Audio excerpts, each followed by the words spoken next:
it does really bode well, to see fans all over the world kind of gathering and basically bringing an end to this diabolical European Super League that they were trying to implement. And it's been great to see the backlash, really. It's been a little bit, and what's that thing called? It's been a little bit bittersweet for myself being a Manchester United fan, seeing some of our ex-pros who were, disastrously silent throughout the entire Glazer occupation of the club, and through Ed Woodward's malpractice of running the Man United team overall and our business and our transfer. To see them now suddenly get the courage to speak up is a little bit bittersweet, but it's good to see regardless. But yeah, what an amazing 48 hours. It's really definitely kind of restored my, not restored, but it's definitely made me kind of question my idea that protest sometimes and outrage and mobilization online doesn't work. It does have a lot of impact. I think if we didn't have this collective anger and disgust towards the European Super League, it definitely would have gone through. I think the money that was already lined up, the sponsorships and the earning potential would have just made it worth it for them to kind of be able to endure a lot of the hate and just kind of get over it, which I'm kind of surprised. I really did think they'd kind of hold out a little bit longer, but I think the overall collective kind of like rejection of it, and maybe more so with the players too, because there's a lot of players behind the scenes that were really worried that it would affect their ability to play international football and all this kind of stuff. And I think what they might have underestimated, these people that were trying to put this European Super League together, they maybe underestimated what most football players are in it for, right? If you don't play for some of the biggest clubs in the world, then you do get a lot of satisfaction just from playing the game, right? And competing against other players in other leagues and then testing yourself sometimes internationally if you get the privilege to represent your country. It's not always about playing like the biggest and glitziest clubs in the world because, not everybody has the ability of a Messi or Ronaldo to play for these kind of clubs.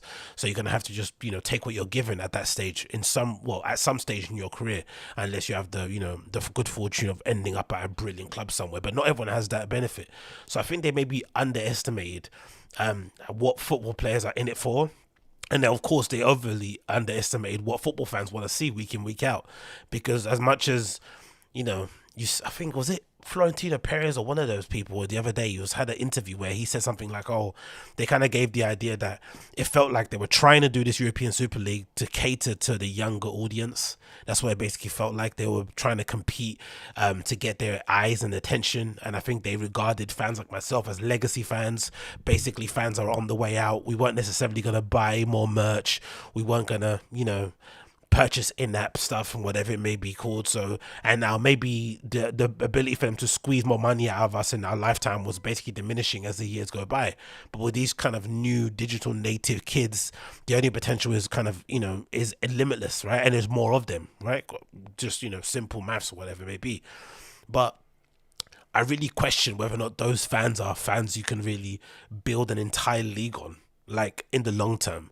But again, maybe COVID really showed them that they could possibly do that, because with COVID and no one going to actual football stadiums, in person, it basically then kind of basically reduced all football fans to streaming fans, right? We all turned into the same person, whether we were illegally streaming or legally streaming. We were all the same people, just watching it via our laptops or our smartphones and whatever it may be. So maybe those numbers just made too much sense to them. But I just can't believe that they had the guts and the gumption to do it without any consultation with the fans.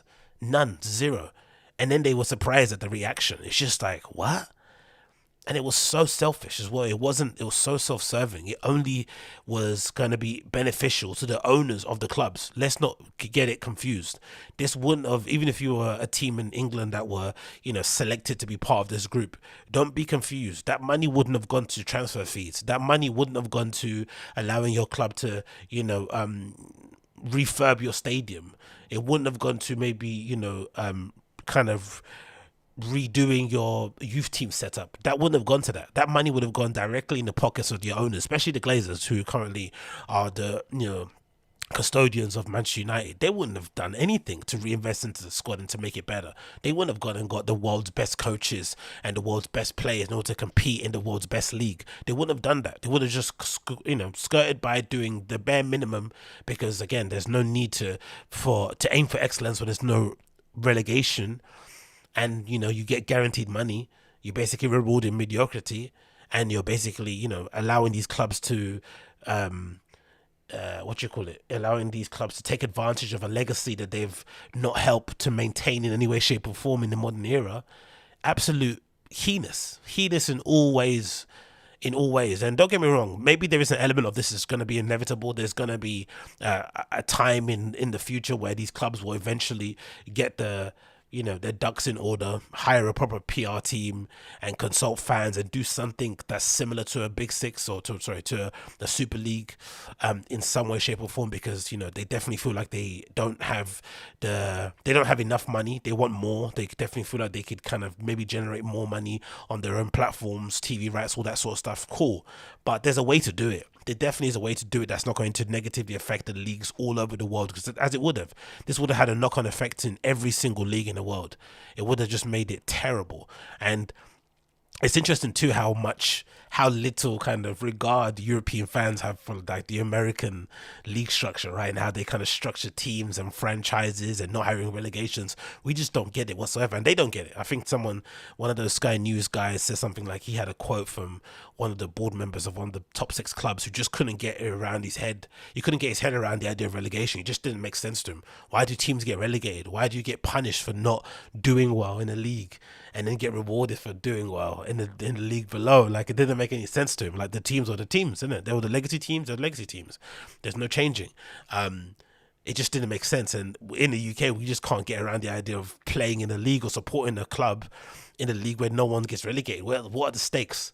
So essentially, if you are watching or following a team in the NFL, you follow them for what reason? So that they can win their region, so that they can win the Super Bowl, which is what, through how many teams are going to be in there. It's a nonsense sporting spectacle to kind of take, maybe, which makes sense why a lot of them are so much into stats and stuff, because if you've got no trophies to win in the season, you might as well just get obsessive about stats and players and scouting younger teams and watching college football and stuff. That's why probably they're obsessed with all that kind of stuff, because it's just that probably makes the sport a little bit more fun.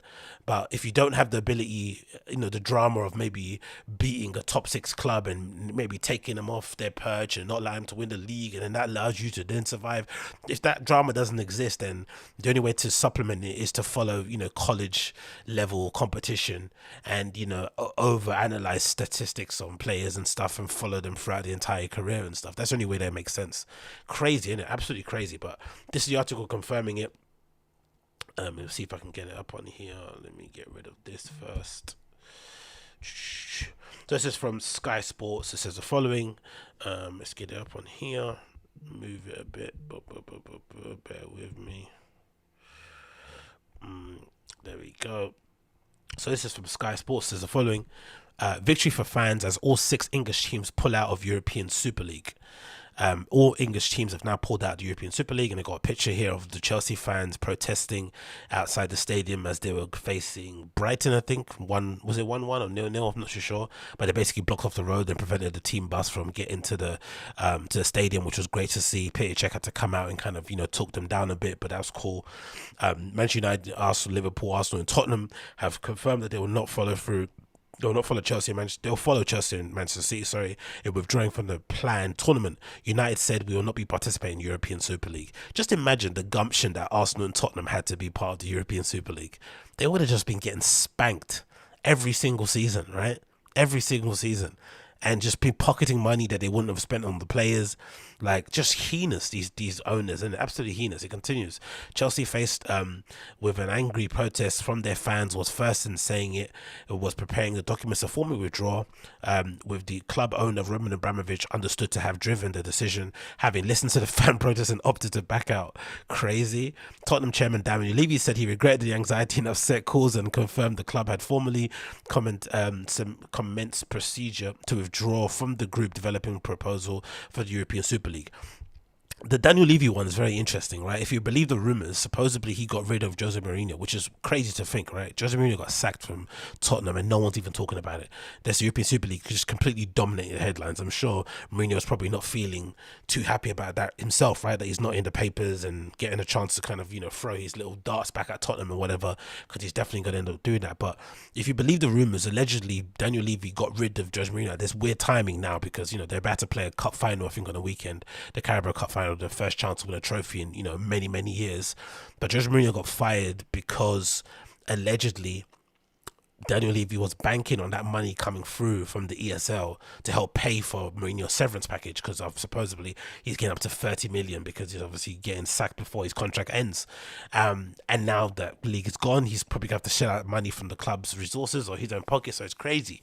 But then on the other end, there's a voice note going around allegedly of Jamie Redknapp from WhatsApp, where he allegedly says the reason why Mourinho was sacked now was because they were outside the top six, and he had some sort of clause in his contract basically meant if they're not in the top six by a certain date within a certain window date range, that he can half the severance package, or so whatever. If it was 30 million, he only has to pay him only 15 million. So that might have been the reason why he decided to kind of go for it now before things got too bad, or before he actually got top four but they were still playing shit football, so that, or even going range and he would have still had to pay him 30 million regardless of what it was. The irony is not lost on me that Mourinho accused Wenger of being what's that thing called? What do you call him? He called Wenger a specialist in failure. But it looks like Mourinho's a specialist in failure, right? He's been able to secure, what was it, over 90 million pounds in severance packages so far from the clubs he's been fired from. Insane. It continues. Liverpool said Liverpool Football Club can confirm that our involvement in the proposed plans to form the European Super League has been discontinued. In recent days, the club has received representation from various key stakeholders, both internally and externally, and we would like to thank... Oh, God, let's get those things off my thing. Oh, it's annoying, isn't it? And we would like to thank... In recent days, club has received representation from various stakeholders, both internally, and we'd like to thank them for their value contribution.